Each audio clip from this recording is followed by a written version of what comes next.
आज के इस हिंदी दिवस समारोह में मेरे साथ मंच पर उपस्थित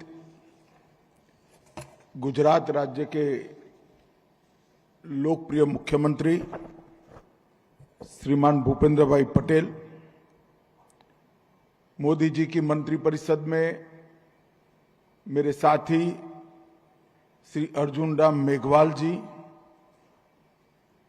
गृह मंत्रालय में मेरे साथी श्री बंडी संजय कुमार जी,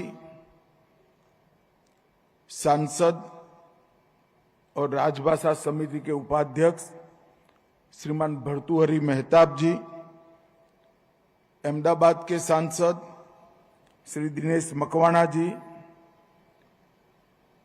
गुजरात में शिक्षाविद और भाषाओं के विद्वान के रूप में जिनकी कीर्ति चहुओर सुगंध फैला रही है, ऐसे प्रोफेसर विजय पंड्या जी, सचिव राजभाषा विभाग अंशुली आर्या जी, संयुक्त सचिव राज्य भाषा विभाग मीनाक्षी जौली जी, और आज गुजरात में, गुजरात के राजधानी में देश भर से आए हुए सभी हिंदी प्रेमियों का मैं हृदय पूर्वक स्वागत करता हूं।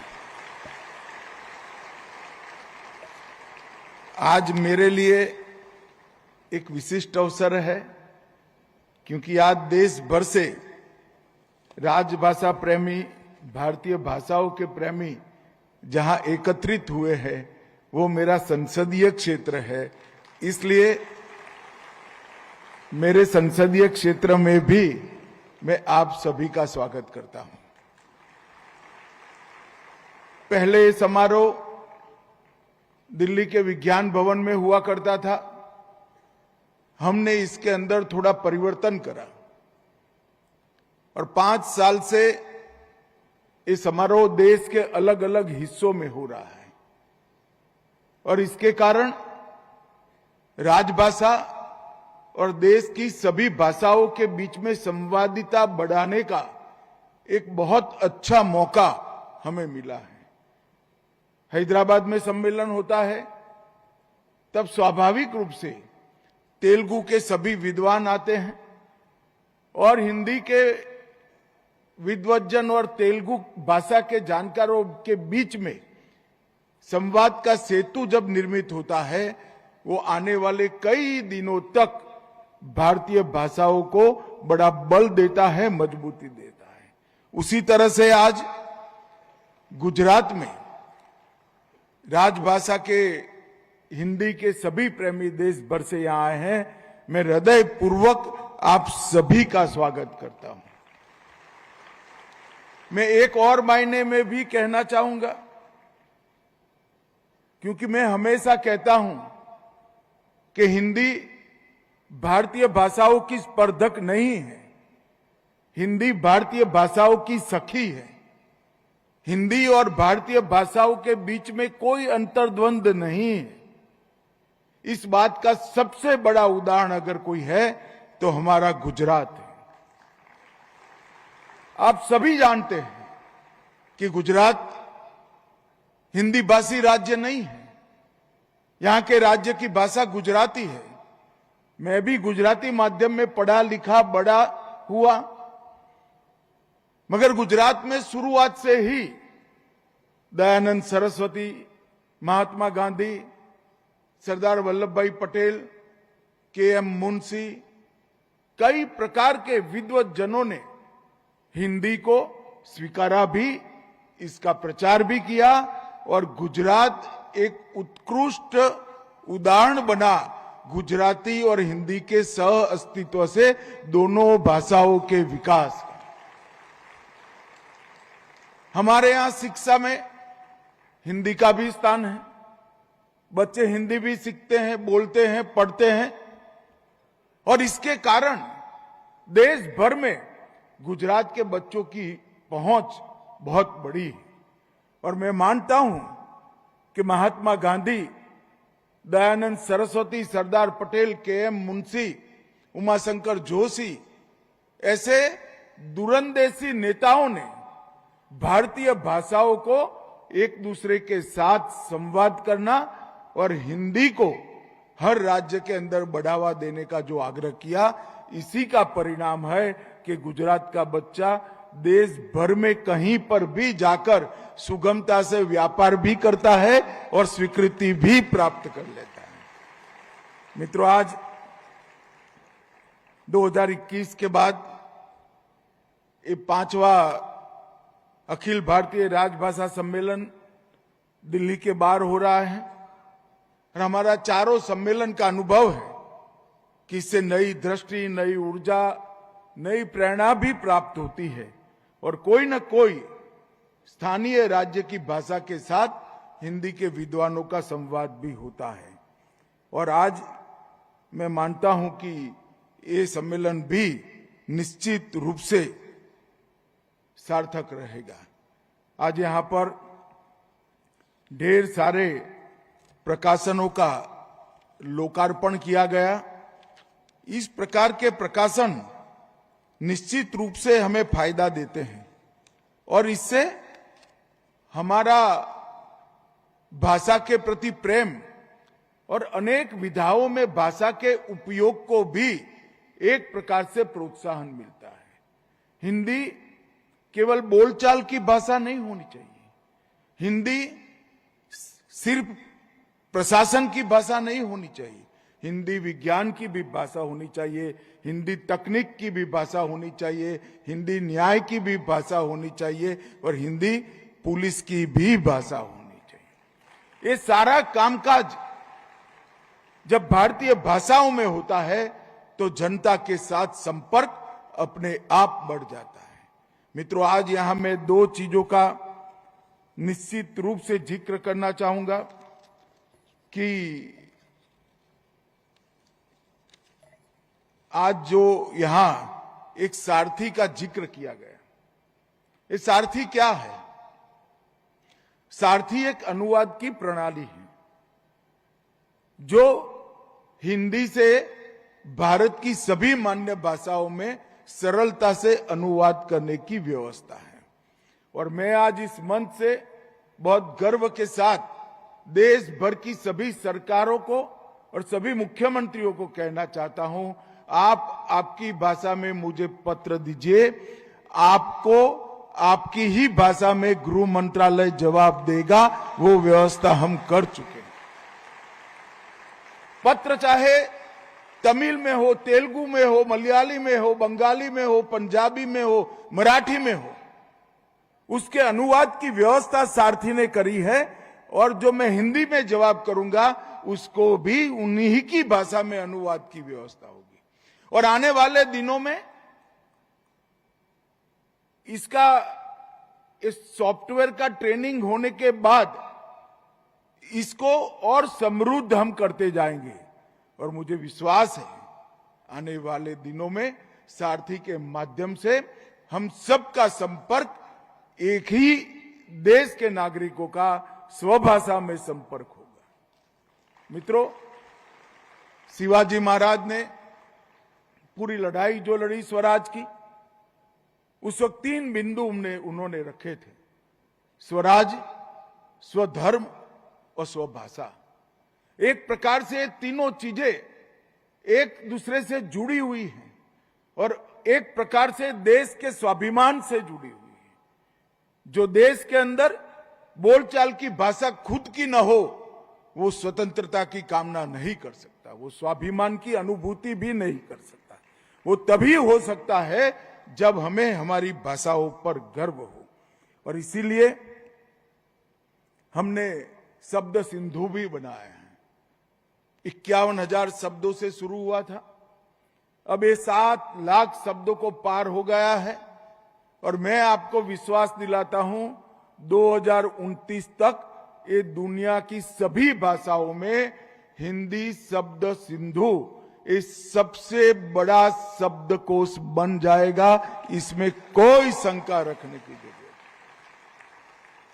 और इस शब्दकोश के माध्यम से हमने हिंदी को लचीली बनाना भी शुरू किया है।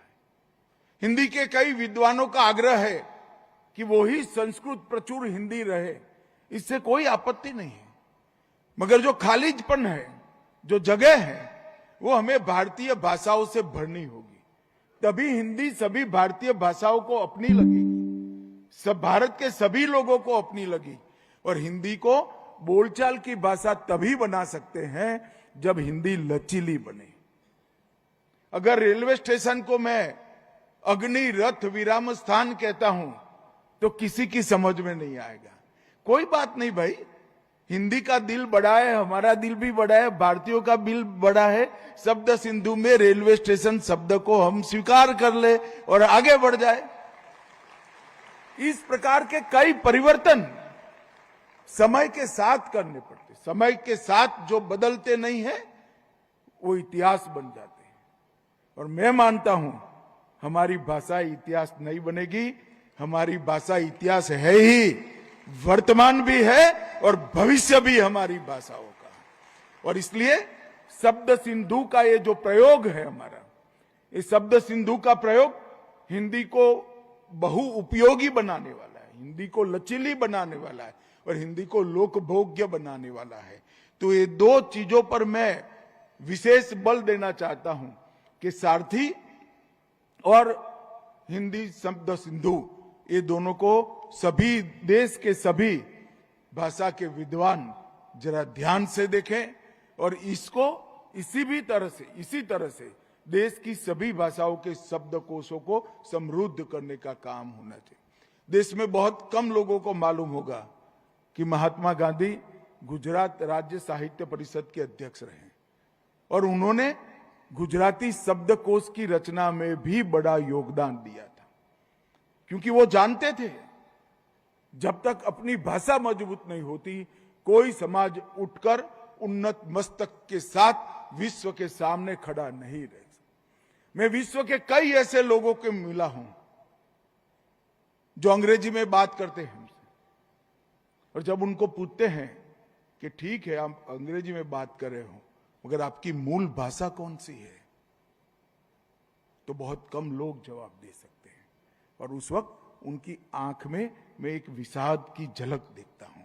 और मैं चाहता हूं कि भारतीय हमेशा अपनी भाषाओं को बनाए रखें और अपनी भाषाओं को चिरंजीव बनाएं। आज यहां पर एक बहुत अच्छा AI संचालित चश्मा दृष्टिबाधित भाइयों बहनों को दिया गया। मोदी जी ने दिव्यांग जनों के लिए बहुत किया है और मैं मानता हूं दिव्यांग नाम देना ही अपने आप में हर दिव्यांग का सम्मान है। ईश्वर में हम जितनी ही ताकत हमारे दिव्यांग भाइयों बहनों को दी है और वो ताकत को पूरा दोहन करने के लिए उनको विज्ञान और तकनीक का सहारा देना चाहिए। ये AI संचालित चश्मा उनको बहुत मददरूप होगा।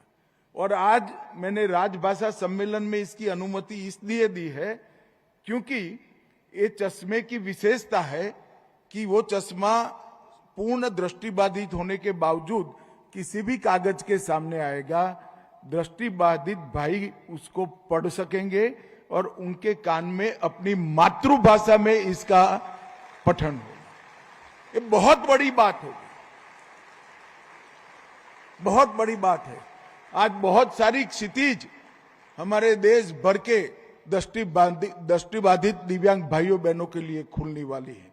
ये बहुभाषी पठन कराएगा, लीडार तकनीक से बाधाओं की दूरी को नापने में मदद करेगा, परिचित चेहरों का पहचान कराएगा, वॉइस असिस्टेंट सिस्टम से करेंसी पहचानने में, और ये चश्मा उनकी व्यक्तिगत सहायक के रूप में काम करेगा। इससे मुद्रा भी पहचान पाएंगे और एक प्रकार से इनबिल्ट ओपन ईयर स्पीकर्स की सिस्टम से इसको बनाया गया है। मैं आज जिन 5 दृष्टिबाधित भाइयों बहनों को ये नई दृष्टि आज मिली है, मैं उनको बहुत बहुत बधाई और शुभकामनाएं देना चाहता हूं।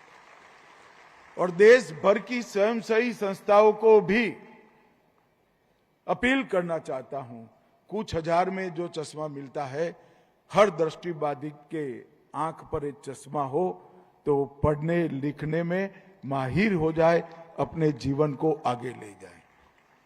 भाइयों बहनों, हिंदी दिवस समारोह आज के दिन ही हिंदी को राजभाषा के रूप में हमारी संविधान सभा ने चुना था।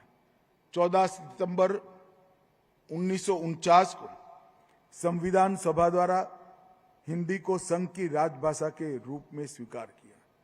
7 दशक से अधिक हम यात्रा काट चुके हैं और हमारे अस्तित्व को और पुख्ता और मजबूत हमने बनाया है।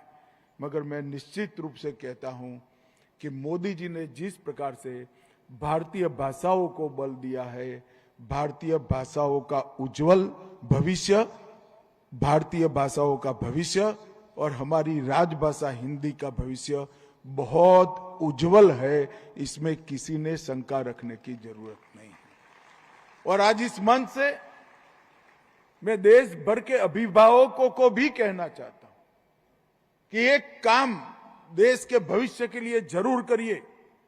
आपके बच्चों के साथ आप मातृभाषा में बात करिए। आपके बच्चों को मातृभाषा बोलते हुए सिखाइए, पढ़ते हुए सिखाइए और ये देश को तो मजबूती देगा ही, आपके बच्चे के भविष्य के लिए भी ये बहुत जरूरी है। क्योंकि ढेर सारे शिक्षाविद, ढेर सारे मनोवैज्ञानिकों ने ये सिद्ध कर दिया है कि बच्चा अपनी मातृभाषा में सोचता है।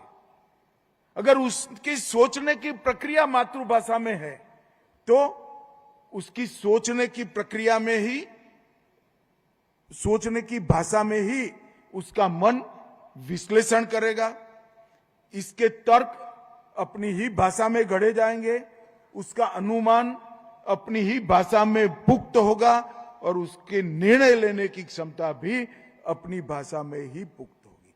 जैसे ही बच्चे पर आप मातृभाषा के अलावे अन्य भाषा थोप देते हो, इसकी 25 से 30% कैपेसिटी इसके मन की उसका अनुवाद करने में चली जाएगी। मेरा सभी अभिभावकों से करबद्ध निवेदन है कि अब समय आ गया है कि आपका बच्चा अपनी मातृभाषा को सीखे।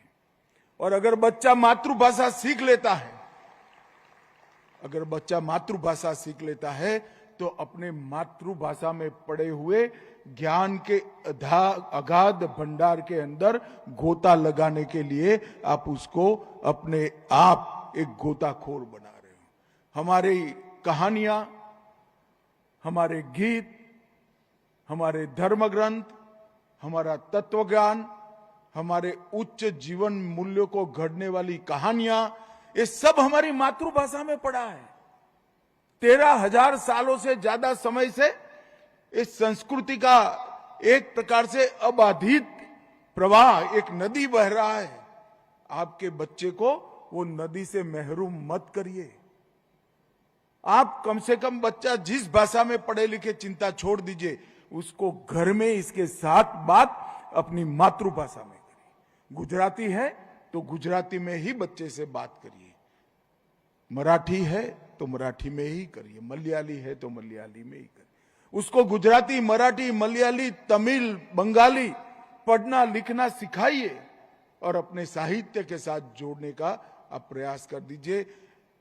विश्व का कोई भी अभ्यासक्रम उसको जो नहीं पढ़ा पाएगा, वो हमारी भाषा में पढ़ा हुआ साहित्य वो बच्चे को पढ़ा देगा, एक अच्छा इंसान बनाएगा, इस देशभक्त नागरिक बनाएगा। और ये प्रक्रिया सरकार नहीं कर सकती, ये प्रक्रिया माता पिता ने ही करनी चाहिए। और मोदी जी हमेशा अनुसंधान पर बड़ा बल देते हैं कि भारत के अंदर रिसर्च एंड डेवलपमेंट, मतलब अनुसंधान की प्रक्रिया तेजी से चलनी चाहिए। अनुसंधान भी अपनी भाषा में सोचने वाला बच्चा ही अच्छा कर सकता है और कोई नहीं कर सकता। और मैं ये जो बातें कह रहा हूं, अनेक भाषा के विद्वानों ने और मनोवैज्ञानिकों ने इसको सिद्ध कर माना है कि बच्चा जब अपनी भाषा में पढ़ता है, अपनी भाषा में सोचता है, अपनी भाषा में बोलता है, अपनी भाषा में विश्लेषण करता है, अपनी भाषा में तर्क को सुधार करता है, अपनी भाषा में फैसले लेने की प्रक्रिया करता है मन के अंदर, तब ये सभी चीजों के लिए उसकी क्षमता 30% बढ़ जाती है। और मैं मानता हूं कि हमें बच्चों को इस अधिकार से वंचित नहीं करना चाहिए। मित्रों, गुजरात एक ऐसा प्रदेश है, जैसा मैंने पहले आगे कहा, इसमें कभी भाषा का द्वंद्व नहीं रहा। यहाँ गुजराती, सिंधी, कच्ची, मारवाड़ी, राजस्थानी, अंग्रेजी, संस्कृत, सभी भाषाओं का सम्मान हुआ, सभी भाषा सभी सीखे भी, और कोई अंतर्द्वंद के बगैर गुजरात आगे बढ़ा। महात्मा गांधी, सरदार वल्लभ भाई, के एम मुंशी, नर्मद, सभी ने हिंदी के लिए हमेशा ही बल दिया। महात्मा गांधी गुजराती थे, मगर वो कहते थे हिंदी ही वो भाषा है जो देश को एक सूत्र में बांध कर रखती है। और मैं मेरा अनुभव कहना चाहता हूं, मैं गुजरात से आता हूं, गुजराती हूं, गुजराती माध्यम में पढ़ा हूं, मगर हिंदी मेरी ठीक होने के कारण मुझे देश भर में कहीं पर भी आज बातचीत करने में, अपनी बात समझाने में कोई तकलीफ नहीं पड़ती है और सरलता से कामकाज हो रहा है। मैं सभी को आग्रह करना चाहता हूं कि अपनी मातृभाषा को बल दीजिए और राजभाषा का सहयोग करिए। मित्रों, यदि संस्कृत ने हमें ज्ञान की गंगा दी है, तो हिंदी ने वो ज्ञान को घर घर तक, जन जन तक पहुंचाया है और हर व्यक्ति तक वो ज्ञान हमारी स्थानीय भाषाओं ने पहुंचा है। प्रधानमंत्री जी ने कई प्रकार के तकनीक के माध्यम से हमारी स्थानीय भाषाओं को बल देने का काम किया है और इसीलिए गृह मंत्रालय में प्रधानमंत्री जी की प्रेरणा से भारतीय भाषा अनुभाग बना है। राजभाषा विभाग के अंतर्गत भारतीय भाषा अनुभाग बना है, जो केवल राजभाषा नहीं, देश की सभी भारतीय भाषाओं को बल देगा, पुष्ट करेगा और आगे बढ़ाने का काम करेगा। और इसके लिए हम विज्ञान और तकनीक, ये दोनों का बहुत उपयोग कर रहे हैं। और आजकल कमेंट्री देने वाले लोग जो है वो मुझे मिले थे, तो एक सज्जन अंग्रेजी कमेंटेटर है, वो मुझे मिले, उन्होंने कहा मैं भी हिंदी सीख रहा हूं। मैं को बोला आप क्यों हिंदी सीख रहे हैं? कि अब 70% कमेंट्री स्थानीय भाषा में लोग सुनना पसंद करते हैं, हम लोगों का जमाना इधर उधर हो गया है। और आज आप देखना हिंदी, तेलुगु, मलयाली सब में कमेंट्री प्राप्त हो रही है। इसका मूल कारण है कि भारतीय भाषाओं के प्रति हमारा रुचि भी बढ़ा है और इसका उपयोग भी बढ़ा है। राजभाषा विभाग मोदी जी के नेतृत्व में कई सारे काम आगे बढ़ाया है। हमारी वेबसाइट लिंक भी हमने हिंदी में उपलब्ध करा दी है और राजभाषा समिति ने विगत 4 साल में 3 खंडों को प्रस्तुत किया है। इसका पूरा श्रेय हमारे भर्तृहरि मेहताब साहब को जाता है। ताली बजाइए एक बार जोर से। और चौथा खंड भी इन्होंने तैयार कर लिया है। लगभग 539 देश के नगरों में राजभाषा समिति, क्रियान्वयन समितियों का गठन हो चुका है। London, Singapore, Fiji, Dubai, port Louis में भी राजभाषा समितियों का गठन हुआ है। और कोविड काल में केंद्रीय हिंदी प्रशिक्षण संस्थान और केंद्रीय अनुवाद ब्यूरो द्वारा हिंदी टंकण, हिंदी अंशुलिपि और हरेक भाषा की अंशुलिपि को हिंदी में अनुवाद करने की विधा भी हमने शुरू कर दी है। अब तक प्रशिक्षण में लगभग 3,28,000 अन्य भाषा के सरकारी कर्मियों का हिंदी में हमने प्रशिक्षण किया है। टंकण में लगभग 40,000 कर्मचारियों का किया है। अंशुलिपि में 1918 कर्मचारियों का प्रशिक्षण किया है और अनुवाद के लिए 13,000 कर्मचारियों का प्रशिक्षण करा है। 2 तकनीकी सम्मेलन हम कर चुके हैं और डेटाबेस का निर्माण आर्टिफिशियल इंटेलिजेंस आधारित अनुवाद प्रणाली कंठस्थ 2 में ग्लोबल डेटाबेस का निर्माण किया है, जिसमें 7 करोड़ से ज्यादा वाक्य हैं। वो सॉफ्टवेयर अब धीरे धीरे ट्रेन होकर, वो दिन दूर नहीं कि आप किसी भी भाषा में बोलेंगे 10-15 सेकंड में इसका हिंदी अनुवाद वही माइक से आपके सामने आ जाएगा। इस प्रकार के सॉफ्टवेयर तैयार हो रहे हैं और मैं मानता हूं कि मोदी जी ने JEE, नीट और UGC की परीक्षाएं अब 12 भाषा में लेने का शुरू किया, जिससे मातृभाषा में पढ़ने वाले बच्चों के पास होने की संभावनाएं बढ़ी हैं। हमारे CAPF की एग्जाम, उसकी परीक्षाएं पहले हिंदी और अंग्रेजी में लेते थे, अब वो भी 12 भाषाओं में ली जाती है, जिससे देश भर से बच्चे CAPF ज्वाइन हो रहे हैं। हमने भविष्य का रोड मैप भी बनाया है। मैं आप सभी को इतना ही आश्वस्त करना चाहता हूं कि एक जमाना था, 70 के दशक में कहते थे हिंदी अब भूतकाल बनने जा रही है।